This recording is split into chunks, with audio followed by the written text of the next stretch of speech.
Hi, welcome everyone to the event today. Thank you all for joining us this afternoon for this wonderful event with our guest speaker. Let me do a little bit of housekeeping, making a couple of announcements, thanking some of our sponsors, and then we will get to our guest of honor this hour. First of all, my name is Chong Mua. I am currently a PhD candidate in the history department here at UW-Madison.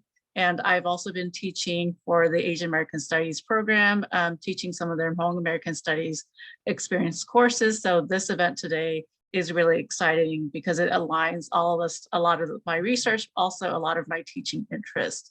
The first sponsor I want to thank today is the Institute for Regional and International Studies National Resource Center, otherwise known as IRIS NRC. And IRIS NRC supports and enhances global awareness and inspires informed thinking about the complexities of our world. We provide resources and expertise to K through 12 and post-secondary educators, students, and the community at large. And our event today is an example of that service. The other co-sponsors we really want to thank today for today's book club is also the Asian American Studies program on campus here at UW-Madison, which offers a certificate in Asian American Studies and the newly developed emphasis in Hmong American Studies, which is a really cool and exciting development for the Asian American Studies program and UW-Madison at large here. And the other sponsor we want to thank also is the Center for Southeast Asian Studies.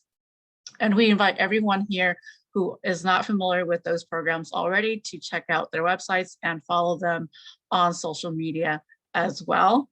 And then there are a couple of other folks who is helping out with the event today. First, we have Essie Lunchner.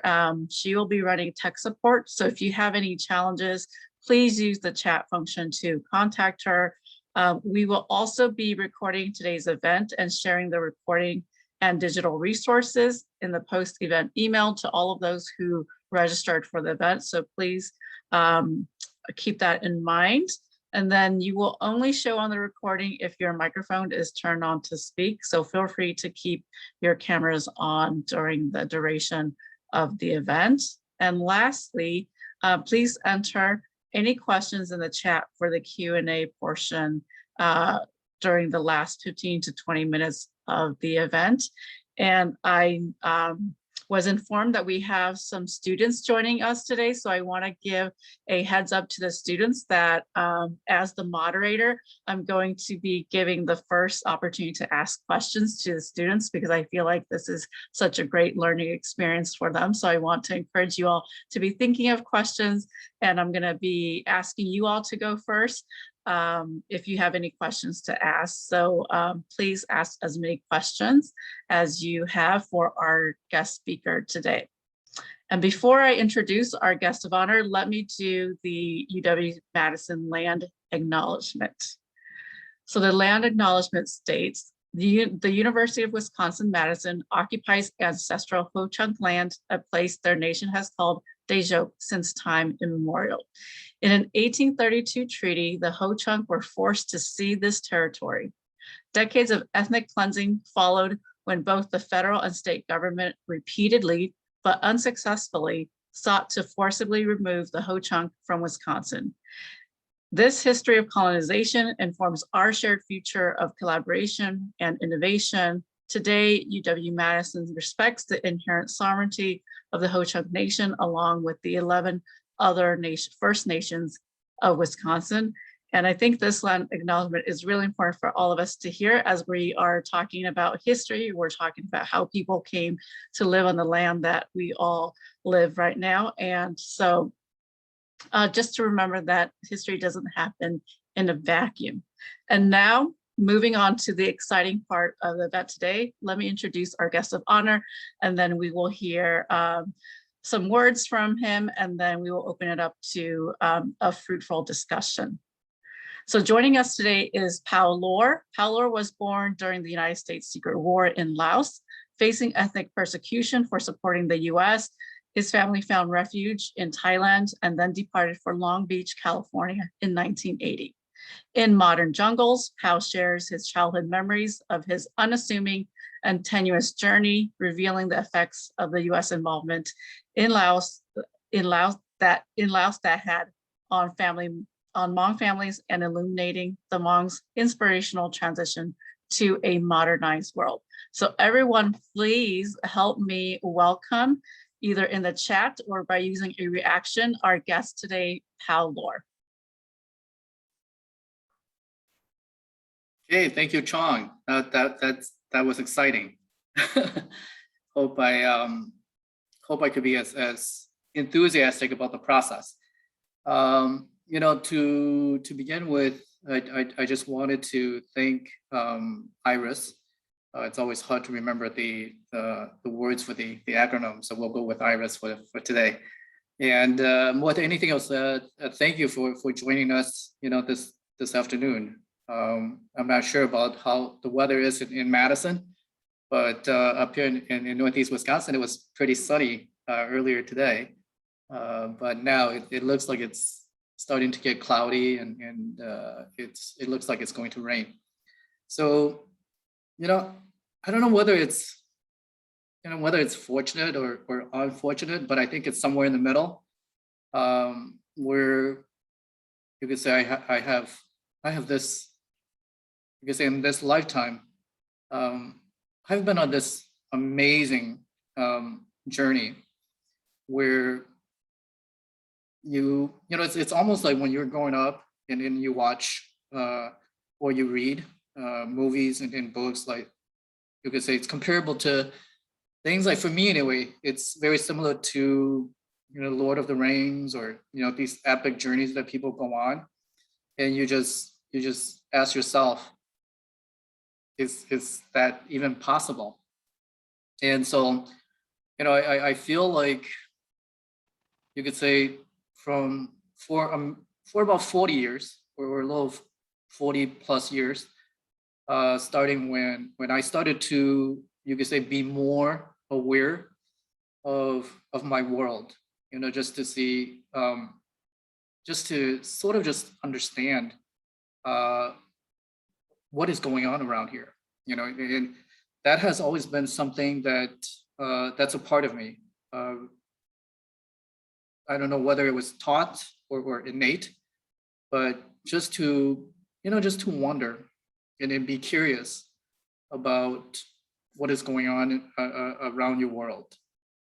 From the beginning, where I just remember, growing up in Laos, the world. If you read the book, I share a little bit of my memories, where initially your world was just basically your little village, and the mountains and the trees that are around you, and basically anything beyond the mountains, beyond the trees, beyond the sky, beyond the horizon, which wasn't very big.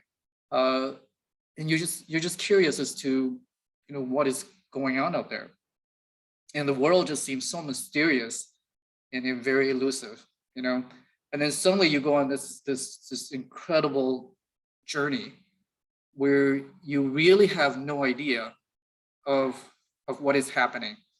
And so when I think about that particular journey, what is it like about being a refugee, arriving in different places? First, obviously, you have to survive the journey out of Laos, and then you start arriving in the United States.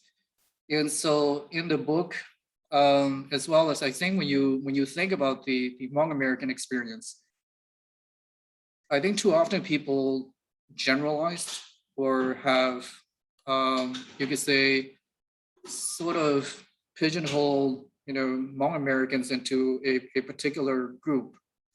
And what I want to share with people is that, at the beginning, I would say around 1975 to around 1980, around that period of time, about 5 years, I think when you look at the Hmong American experience, we had, you could say, we had a sheer collective history. We had a sheer cultural identity. but in regard to, let's say, the experiences, the challenges that each of us faced. There was so much diversity and complexity within that. I don't think we were aware of such diversity and such complexity in the world. I don't believe was also aware of just the diversity. For example, as kids like myself, being you could say being the 1.5 generation. Many of us were 6 or 7, 8 years old, just left, Laos, and then just survived refugee camp or camps, depending on how many camps you lived in. And then, here you are in the United States, in a completely different world. So let's say that particular group within you say as children, we could categorize it, we can categorize that particular group, so let's say young children. And then you can move on to young adults, like some of my siblings, some of my friends who are in their teens. And it wasn't until recently that I started to think about their experiences, being 12, 13, 14, 15 years old. In their first, some of their first experiences in the United States were in a high school setting, or not speaking the language at all, and they have more awareness of what was going on. Whereas, let's say, compared to my age group, for us, you could say that our awareness of what was going on was very limited. It's more of just, okay, I got to go to school, so I'm going to go to school. After school, we're just going to hang out with our friends and, play around. And the days just began to pass by. And then you also have, like parents, adults, and just a host of other individuals. You could say that there was a small pocket of individuals who you could say were well educated.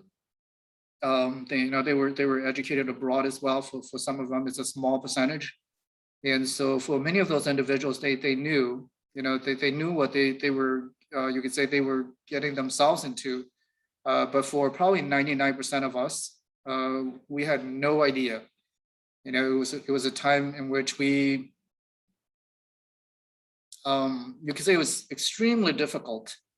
As a kid, basically, from my perspective, it was just you just survive on a daily basis. But I cannot imagine being an adult or being aware of what's going on, and the future, what they were thinking about their future at that point, what it was going to be like in the United States. And the majority of us, initially were relocated to, you could say, metropolitan areas, like my family, in the middle of Long Beach, California.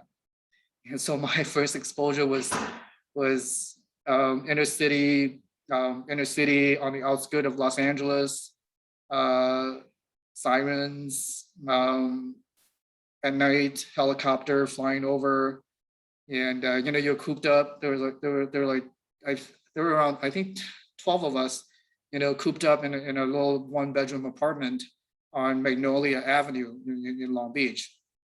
And so I think, these stories are just beginning to come out for people, for educators as well as people in general. When you think about the Hmong American experience, that even in its infancy in the United States, that it was quite diverse and it was quite complex. And so, from that part, it was interesting to see the shift in the let's say from the 1970s to about the 1990s. So roughly about a span of, I would say, 15 years, where I would say that close to, in the beginning, was probably close to 99% of Hmong individuals relying on public assistance and just relying on the kindness and generosity and the welcoming of the communities that they were living in. Like that's what we were surviving on. that we were not being rejected, we were not being shunned. And so for a good 15 years there, that was kind of our you could say our survival. It's what kept us going. And so I would say that anywhere between 90 and 99% of us were relying on public assistance to get started in the United States. And then starting in the 1990s, there was a fundamental shift, and it was almost like overnight. Thinking back, it feels like I woke up one day and Hmong people started owning houses. First it was cars, and then it's like, whoa, they're owning houses, and then in a few years, it was just like, boom, majority of Hmong people were no longer relying on public assistance. They started to own houses. Some started going to college. And I was one of the first ones, from my generation to go to college. Like many of my classmates at that point, in all honesty, we had no idea what we were doing, right? Other than, hey, everyone's going to college. Let's see what this thing is all about. And so from that period of time, things just, from the 1990s on, there was just a fundamental shift in the way that the Hmong were beginning to, you could say, assimilate, into the landscape of the United States. Now, also keep in mind that, not everything happened in a positive manner. There were a lot of things that were going on as well. There was the emergence of gangs, Hmong gangs, as well as crimes that were committed by Hmong individuals, cultural conflicts, people who didn't necessarily think that the United States was going to be a place for the Hmong for their future. And so there were a lot of internal conflicts that went on in the community. So unless you were a part of the Hmong community, or unless you worked if you were very involved in the Hmong community, and if you were a non-Hmong, you would not have known all of these little but huge conflicts that were going on, the nuances that were happening within the Hmong community. So this, you could say, the continuum of humanity in the Hmong community is not new. It took me a while to figure that out. In fact, it's only been recently in which you could say that many of the Hmong human experiences, the nuances, when I used to think about Hmong growing up, or Hmong, being in a culture isolated in the northern part of Laos or Vietnam or China, that everyone was living in peace. It's one of those movie scenes where you encountered a new culture, and it looks like people are living peacefully, and that people are enjoying their lives, and so on and so forth. But it's really not like that. But that was my initial, you could say, my initial reality of my own culture prior to very recently. Where now there are opportunities for people to share stories about what happened, in villages and in places 100 years ago, 75 years ago, about love, about tragedies, about betrayal, sense of humor, progress, change, and it's not new. It's just that a lot of these, you could say, human experiences are now being played in a different context. Thus, when you look at the title of the book came probably a few days before the book was going to be, when I submitted the book for the final phase. And I was thinking about, okay, I got to come up with a title for the book.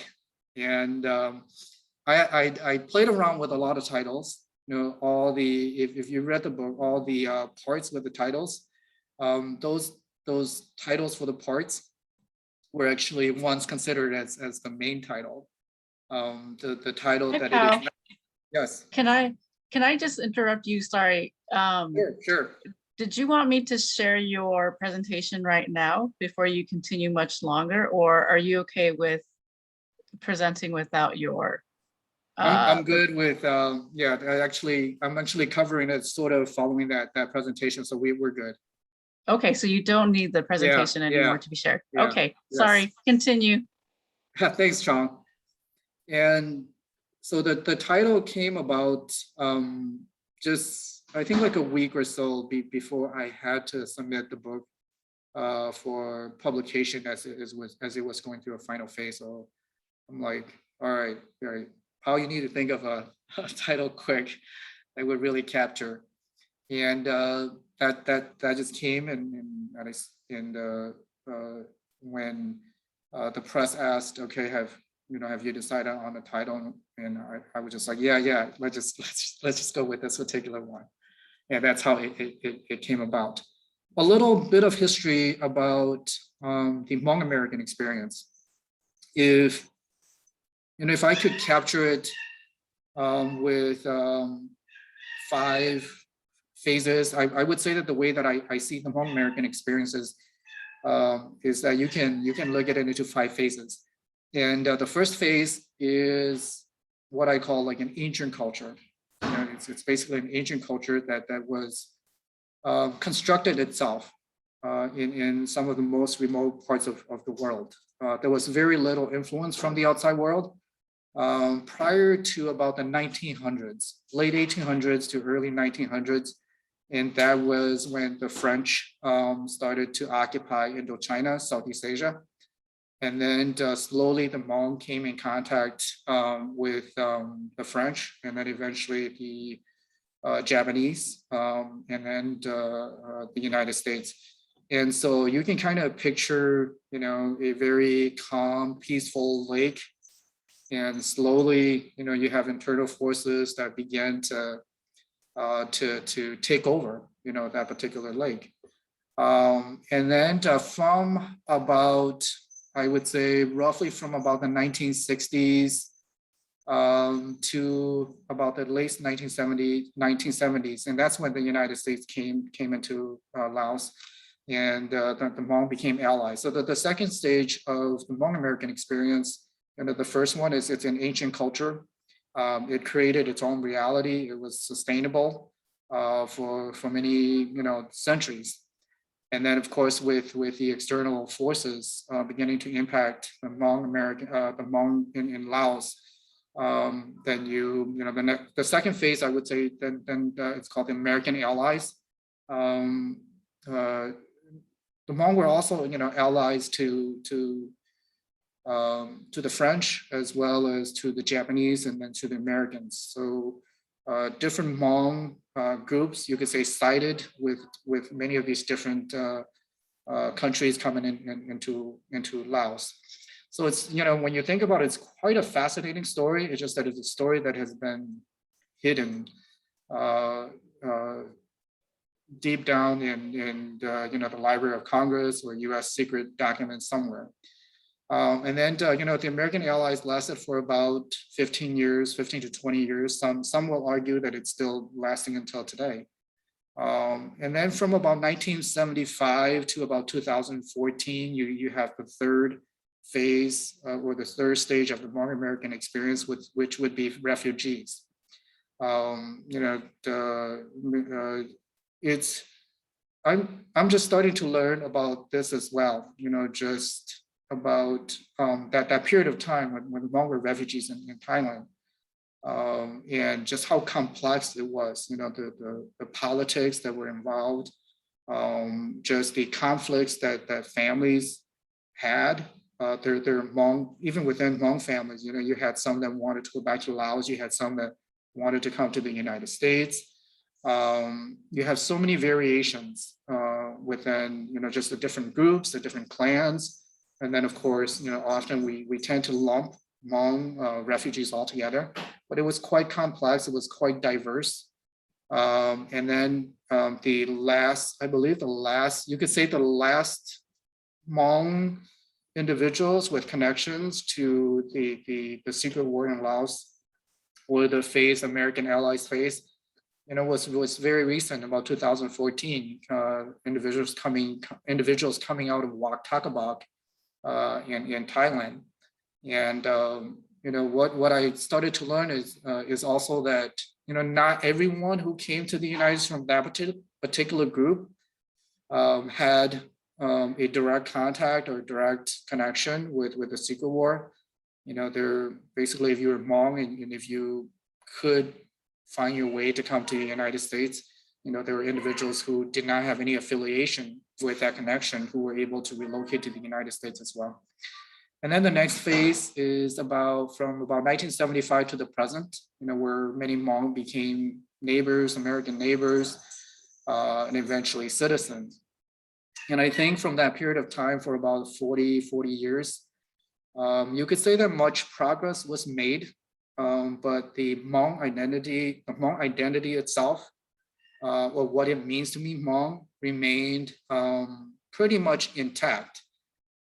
Obviously you began to see different groups, different individuals diverging from what it means to be Hmong. You have different religions, even within the Hmong religion itself. Christianity was introduced to the Hmong back in the 1930s with the French, as well as with many of the missionaries going to very remote areas of Laos.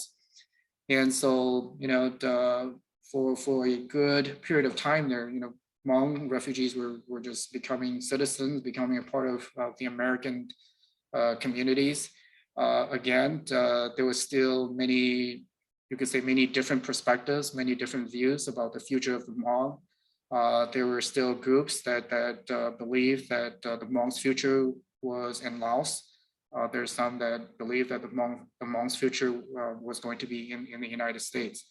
And you could say that about 10 years ago, the nostalgic to return to Laos started to slowly diffuse and slowly diminish.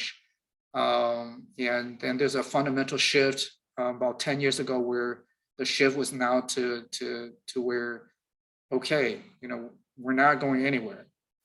This is it. But things have been happening along the way. There are signs everywhere. For example, there have been different second, third, fourth migrations here in the United States. I remember the first time when Hmong Americans started to move to like Oklahoma, in Arkansas, in Missouri. And I was just like, whoa, what are these Hmong Americans doing? Moving to this particular region of the United States. And many of them were taking risk, into the poetry business. And then starting about 10 or 15 years ago, or even 10 years ago, there was a movement to California, moving to, they're taking more risks. They were trying to new ventures. They were going on new ventures with the marijuana movement and industry in California. And then most recently in Oklahoma. So, you can kind of see where things were happening, where there were groups that tried to, let's say, preserve the Hmong identity as to what it was. And then there are all these individuals that were challenging, the boundaries of what it means to be a Hmong individual here in the United States. So growing up, I used to hear debates about, okay, what does it mean to be Hmong? And, I would listen to someone over there saying, no, if in order to be Hmong, you have to be able to speak Hmong and write Hmong. And then I'm like, I can't write Hmong. So basically, by default, I guess I'm out. And then, there would be people who would argue that, no, I think to be Hmong, you just have to have a common lineage or ancestral tie to wherever we believe to be, where the beginning of Hmong, the Hmong American journey is, in that you're Hmong. Even if you don't proclaim to be a Hmong person, by your cultural tie, by your cultural history, that you're Hmong. And then eventually some people, then also came from the biological perspective, that hey, as long as you continue to have some sort of biological tie to certain regions in Southeast Asia and China, that you're Hmong, even though you may not have any idea of your own history, of your cultural identity. So that has been fascinating. Now, when you look at these 5 phases, of course, it depends on where you're at in the world, because now the Hmong have, you could say, arrived on the global scene. It's almost as though, we've been hanging out, doing our own things in China and trying to get away, really, trying to get away from society. And so for a good 100 to 200 years, we were pretty successful, just running away from the Chinese. And then eventually, we got pulled out again to you could say, to join the global community. And it's only been recently that we're at that point. So when you look at the Hmong history in the last 50 years, you could say there was a disruption to the ancient culture that was self-sustaining and functioning within Southeast Asia. And then suddenly, Hmong had to find a new place, a new home. For a while there, there was much instability. There was much uncertainty about what that future would be like. I would say that in the last 20 years, there has been much stability. And then I would say that in the last 5 years, there has been much more reflection on the Hmong. So it's like a progression. It's almost, you could say, a progression that mirrors the life cycle of an individual from birth to the acquisition of knowledge and wisdom, and to reflect. And so with the emergence of technology, it's been amazing. Technology has connected Hmong around the world. I've heard of Hmong people relocated to Argentina, but I've never seen what their lives are like. And with technology via YouTube, there's an individual there living in Argentina, south of the capital, and I was like, whoa, this is fascinating. And to see their families growing up speaking Spanish, to see their children growing up, not speaking Hmong but speaking Spanish. And if you were to hear these children speak for the first time, you would not know that they have a Hmong heritage. And it's only been very recently, there has been, you could say, there has been little snippets of it in the 90s when Hmong, especially particularly in the entertainment world, where Hmong were dubbing. Using Hmong words, dubbing movies, Indian movies and other movies. And we used to watch that to now, where it's amazing of what Hmong individuals around the world are creating and sharing. I would say that the majority of Hmong individuals who are sharing the Hmong story at this point, they're sharing the Hmong story in on the oral tradition. Many of them share their stories on YouTube and in Hmong. And I discovered this only very recently.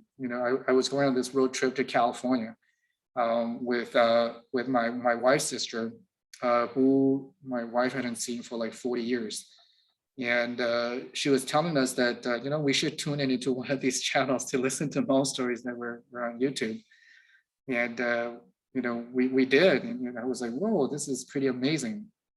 It's amazing the topics and the stories, and it's you could say that it represents the continuum of humanity, sense of humor,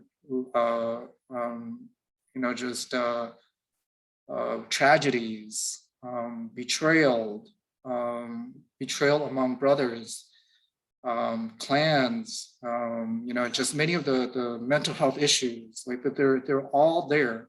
And it's only recently in which, Hmong people are pouring in these stories and they're being told via storytelling, oral storytelling, versus being captured in books and in stories. As an individual, from a different country coming to the United States, you're being bombarded with knowledge from a westernized canon. You learn about George Washington, you learn about Beowulf, you learn about Geoffrey Chaucer and Shakespeare, and now,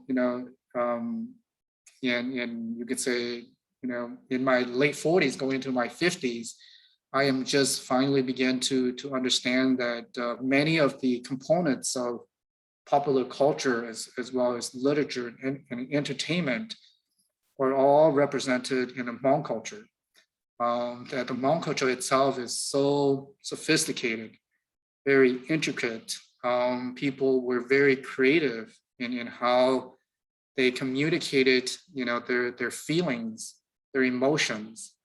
Prior to the United States, Hmong were individuals who were very protective of expressing emotions, but it doesn't mean that they didn't. They just found other ways to do it. And it's quite sophisticated. If we think that, let's say hip hop was invented in the United States, if we truly look at it, perhaps hip hop is rooted in Hmong culture. We have our own version of it, and I listen to it. I can't read. I often joke with myself that if I were to grow up in Laos, I'll probably, learning disabled or something. And so, when it comes to the Hmong American experience, I would say that I am someone who benefited the most. Things here in the United States just seem to fit what I'm somewhat good at. I've never been an individual that excels at a particular thing. I have friends and colleagues who are very good with music, or very good with sports or other things. I tend to just dabble in a lot of the areas there. So questions? We'll pause there and show any questions in the comment. Let's give Pao a big round of applause for sharing a little bit about his story, and then also a little bit about Hmong history in the United States, as well as a little bit of what's happening globally now. So let us give him a hand. Let's give him some reactions, and then let's now open the floor up to questions and a discussion with Pao. Like I said in the beginning, I'm going to give the stage first to students in our audience who might have any questions for our guest today. So if you are a student and you have a question, please feel free to, hopefully you have the ability to now unmute yourself and ask your question. Otherwise, if you don't want to ask your question verbally, please also put it in the chat, and then we will direct it to Pao. And let's ask a lot of questions. He presented on a lot of stuff, and anything that you might be interested in.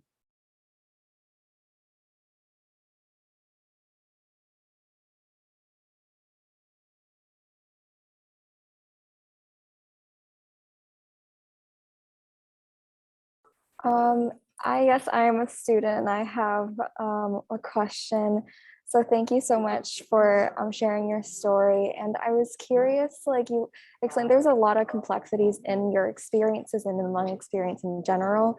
And how did you feel when you were writing and putting your experiences into words? Like that must have been difficult, and I would like to hear about that. Yes, that's a couple months ago, I was presenting to a group of high school at Nina High School, and they asked some very thought-provoking, questions about the book itself, as well as about the Hmong American experience itself. By profession, I don't write for a living. And so when I was asked, I actually pitch other ideas to potential publishers. And it was the Wisconsin Historical Society Press that came back to me and asked me to do a memoir. And I was like, this is new to me.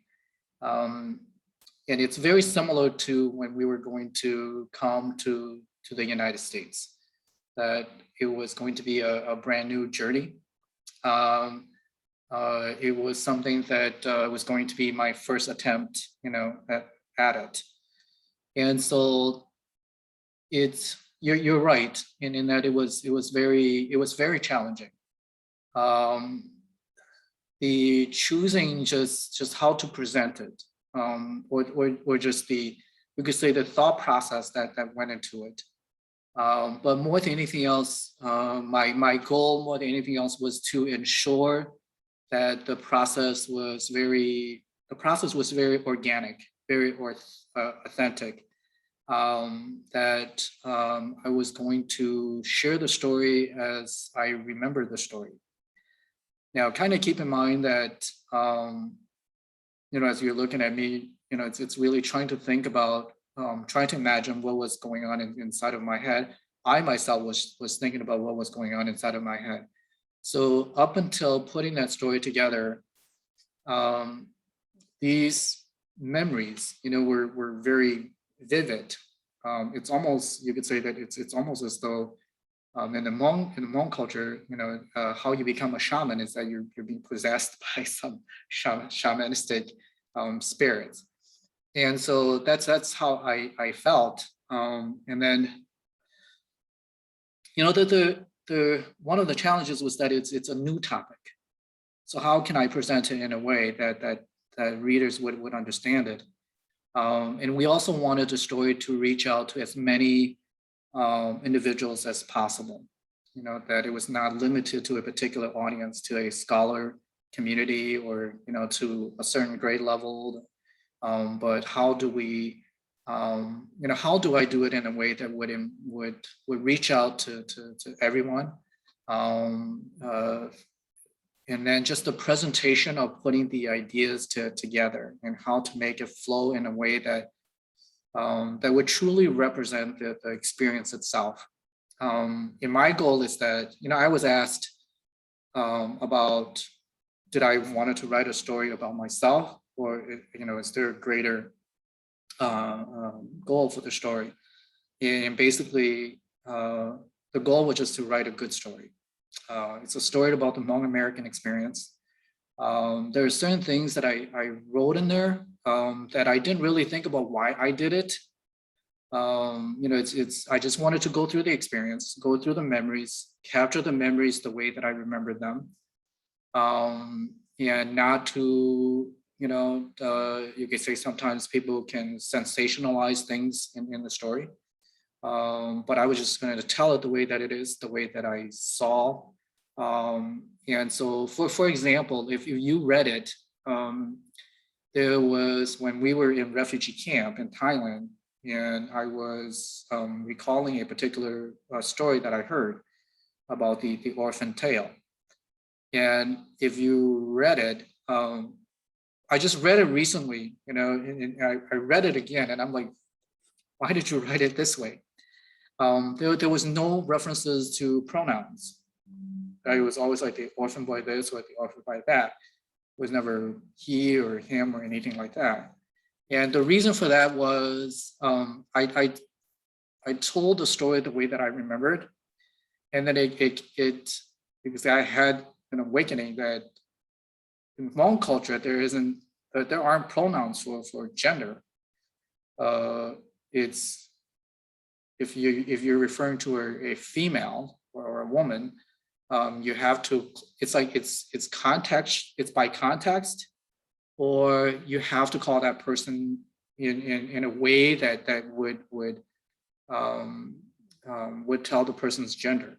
Otherwise, you can't. There isn't a he a man or a male in Hmong culture. And then of course there's there's complexity within that as well, particularly since the Hmong arrived in the United States. But yeah, it's there's some raw emotions there, where some people ask me about, why didn't you write more about when you're not to provide too much information about the book if you have not read it. But let's say, when my mom passed away, when I learned of my mom passed away, they would ask me, why didn't you write more about it? And I would tell them that, that's all that I remember. And the deeper meaning that I wanted to share with some of these episodes is that, when you experience tragedy at a young age, it's really, really powerful. And so it's like a raw emotion that you feel, and it stays with you. And so, and it's also a reflection of, you can say that the story itself is a reflection of the Hmong American identity. We tend to be very stoic, not very expressive in our emotions. But deep inside, there are these feelings and emotions that we do feel. And they will usually come out, we're not very good at communicating them or expressing them. And they will usually come out at like funerals, weddings, sometimes, or where the moments call for it. And so when I was writing that story, it was very challenging, talking about some of the issues that are you could say, there's a saying in Hmong culture when I was growing up about that as a Hmong yourself, you should not reveal some of the negative things about the Hmong culture and the Hmong history. And I felt that that's just not my nature. I'm just going to tell it like it is. And so, but it was hard. It's and I think there are different ways to write the book, but I felt that was just the best way to, in my opinion, not to only capture my story. My family just happened to be the characters in the story, but I think in many ways the story represents or mirrors the Hmong American experience. It's ironic that let's say that my parents also passed away, and that it's being told from a very, you could say, very independent. I've always felt that and the Hmong, I think in many ways feels like this too, where you just have to be on your own, as a culture as well as individuals, where other than when they were in Laos, and perhaps when they were in refugee camps, the Hmong always have this feeling of being the odd, you could say, odd ethnic group, or the almost like an outsider, because historically you have always been oppressed.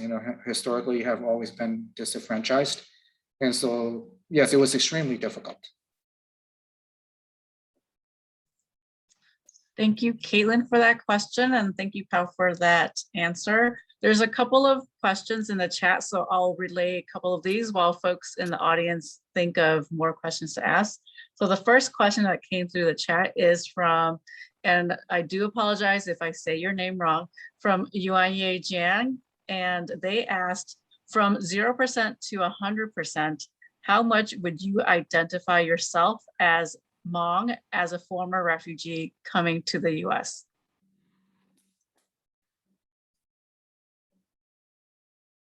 I've always seen myself as a human being first. And I know that sometimes that's not a very popular position to have when you're among Hmong individuals who do hold very strongly to certain identifiers about what it means to be Hmong. in the past, my response to that has always been being Hmong defines who I am, but it's not all that I am. And so that's how I've always, you could say, looked at the world, as well as viewing myself. I think being Hmong helps you to see the world from a different perspective, but it's not all that you are. So I know I'm not responding or giving you a specific percentage to that particular question. I've never been a person about numbers or percentage. I've always been more of, you could say,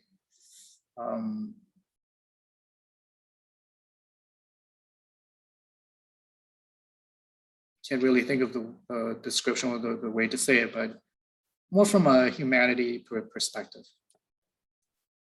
For example, if you read the book, there are like little snippets in there. I mean, if you take the time to read it, and then you have a good contextual understanding of the Hmong American experience. You know, there's like I always had this issue with Hmong culture. It's you could say it's gendered. It's very gender defined. That women, females, girls do these things, and then men or males do these things, and then too often we tend to disregard individuals in between. There's just so many variations. But in regard to like my mom, growing up, I did not know my mom's name, because she was always referred by her relationship to clan members and to other clans. And so it was it was either like Mrs. this, or my sister-in-law that, or my aunt this. And it wasn't until much later on when I'm, finally asked one of my uncles, like, okay, like, what's my mom's name? And finally, I learned what my mom's name was. And it's almost as though if you're a Hmong, if you're a Hmong woman growing up, or a Hmong girl growing up in a Hmong culture, one of the most defining moments, if not a defining moment, probably the biggest defining moment of your life, is when you get married. It's as though like your spirits are no longer with your clan. Your spirit, your soul is now in the possession of your husband's family or spirit. Even your name, people don't even call you by your given name anymore. You're often referenced by your husband's name, your position within your new husband's clan. And I was just like, no, like it's just, I try to understand, or I try to understand myself as well. Like, why do I feel this particular way about certain things? When, it wasn't as though I was being taught, and it is a culture that I grew up in, but I just never felt that it was right. Or, growing up as a boy, I would get this, when people tell me what to do, and I would disagree. And then they would just tell me that, you're going to do it because your elder brother told you. And so I was like, no, I'm not going to do that. It's not right. And one, what you're telling me to do is not right. And two, that particular logic about you being a bigger brother, and if you're telling me to do this, that I'm supposed to just do it. For whatever reason, that just did not jive with me very well. All right, thank you, Yuanyue, for that question. And let me ask one more, and I think this one is pertinent to the other folks we might have in our audience today in terms of educators who might be joining us. And this one is something that I'm interested in as, a graduate student who's in the classroom as well.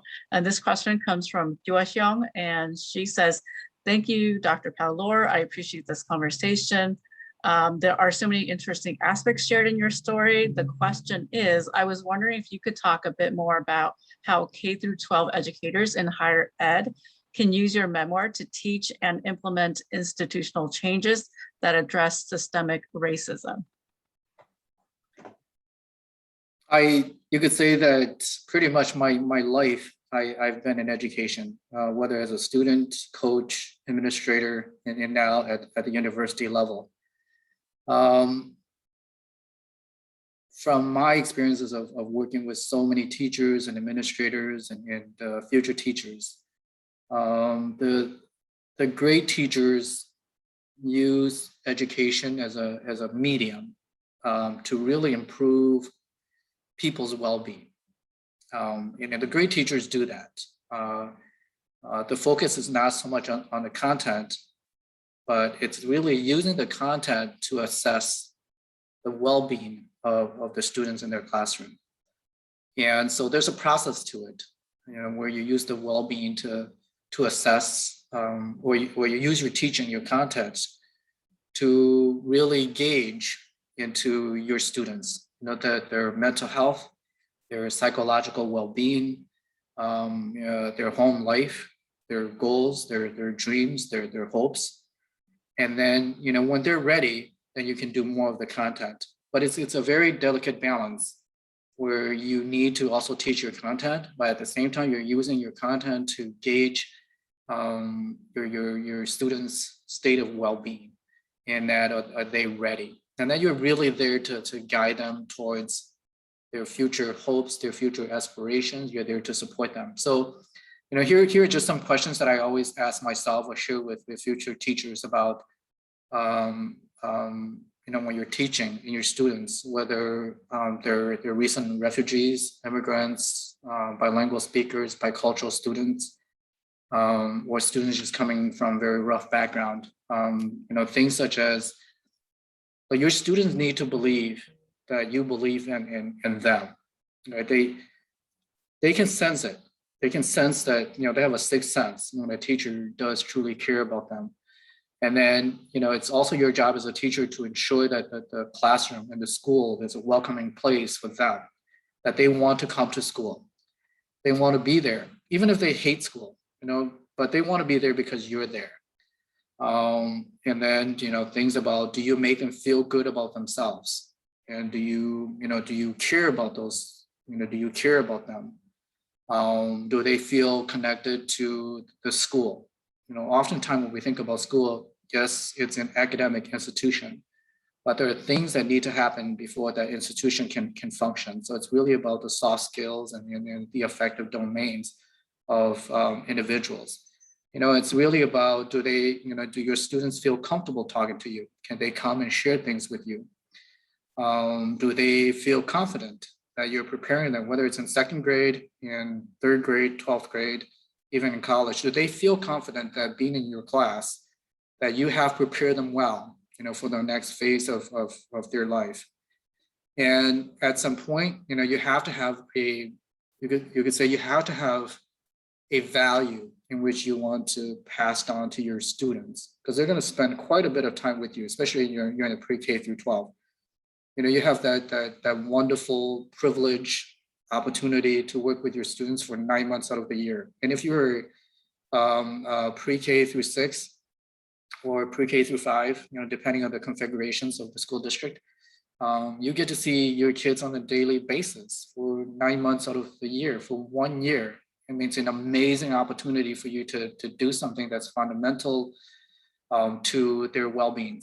And my thing is very similar to what George Washington Carver once says, that anything will give up its secrets if you love it enough.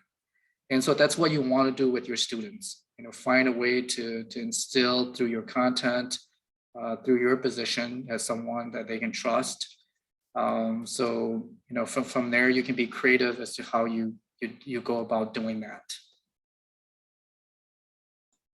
All right, great. Thank you for that.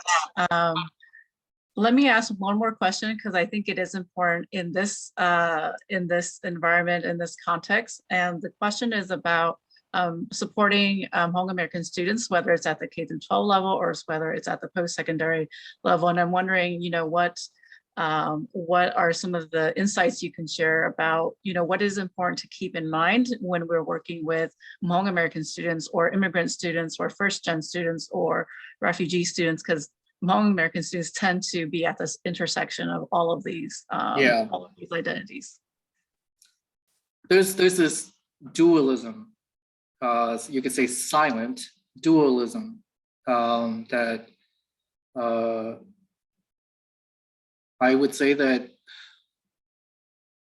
probably just kind of based on my experiences in the last 50 years, there's a dualism that every Hmong American faces. And that dualism is between, being Hmong and being something else. It's sometimes I look at it and it's very similar to, let's say, the civil rights movement, the women's movement, or any revolution for that matter, where I think Hmong Americans are at a place where, where this dualism has been going on for a very long time. They have always seen themselves as an outsider to mainstream culture. At the same time, they don't have a choice but to exist within this mainstream culture. And so they're trying to find their place, and it's hard. It's incredibly challenging. Now, I have the privilege of, this is just my position of understanding my role. In my case, let's say, my father was assassinated by Hmong individuals. My mom, or some of the tragedies in my life, have been caused, by Hmong individuals. And so I try to differentiate, between being a person, as I shared earlier, and a cultural history and a cultural identity that I also belong to. And I think we need to communicate to Hmong American students, as well as individuals who, let's say, are not part of a dominant culture, that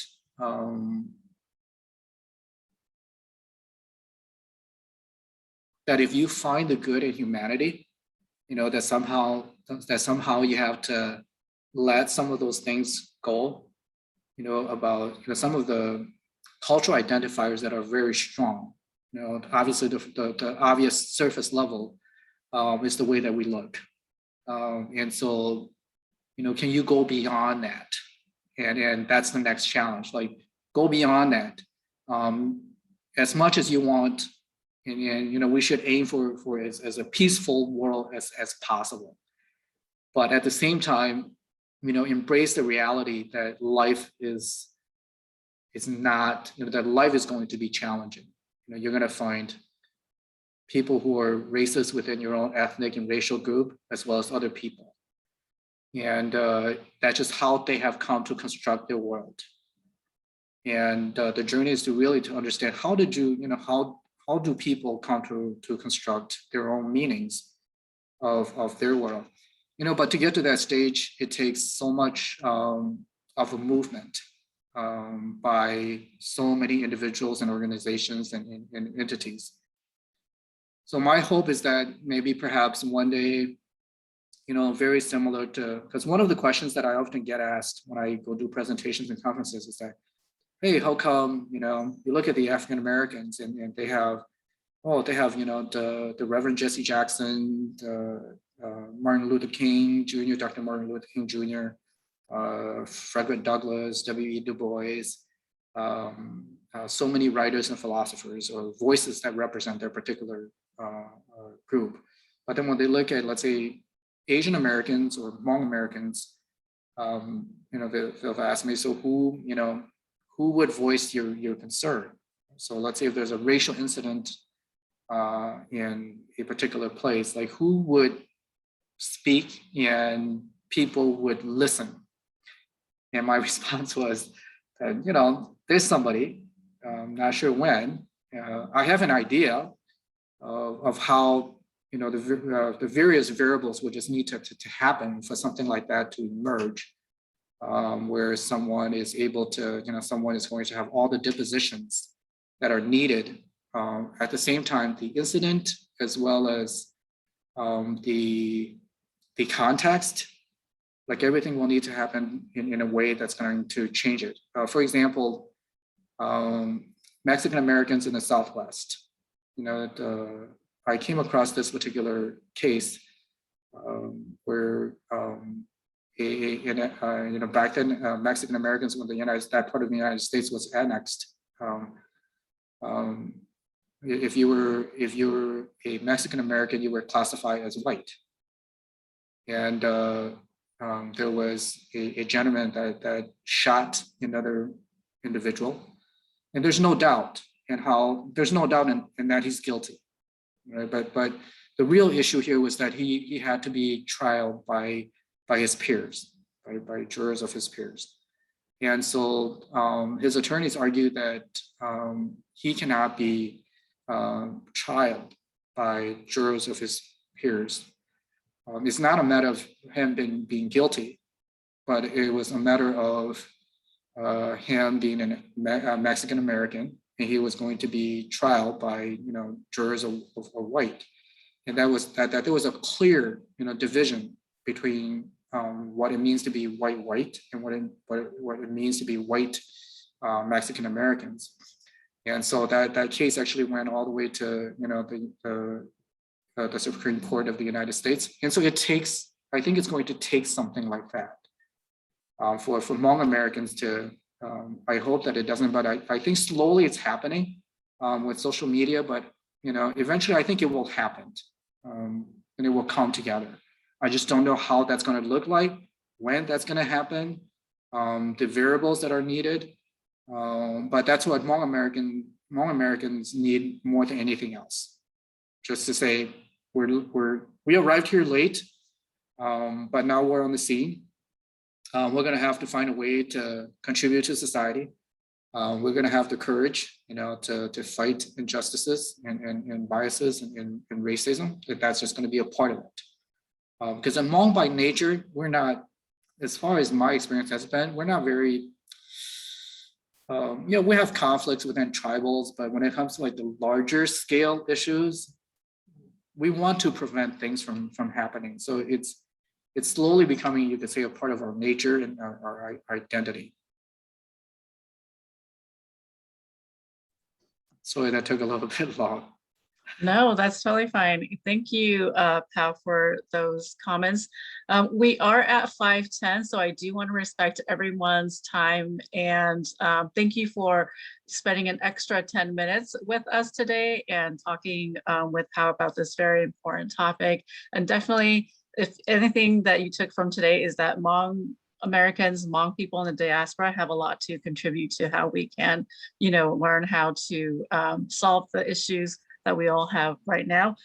Before I go, let me once again thank our sponsor for today. So IRIS NRC, the Center for Southeast Asian Studies, and then the Asian American Studies program here on campus. And also, I forgot to say this, but thank you, Chanad, for inviting me to be a moderator for this event. This was really great. And I did get a chance to read Pao's memoir before the event today. And there is a lot to take in there. So please, I do encourage folks to read it. And then there is also an educational sort of, the word is escaping me, but the Wisconsin Historical Society, along with Pao, has put together a packet that will help K through 12 educators, learn how to use this book if they want to implement it in their classroom. And so there is a lot to work with in this book. So thank you, everyone. And let's all thank Pao once again for joining us for today.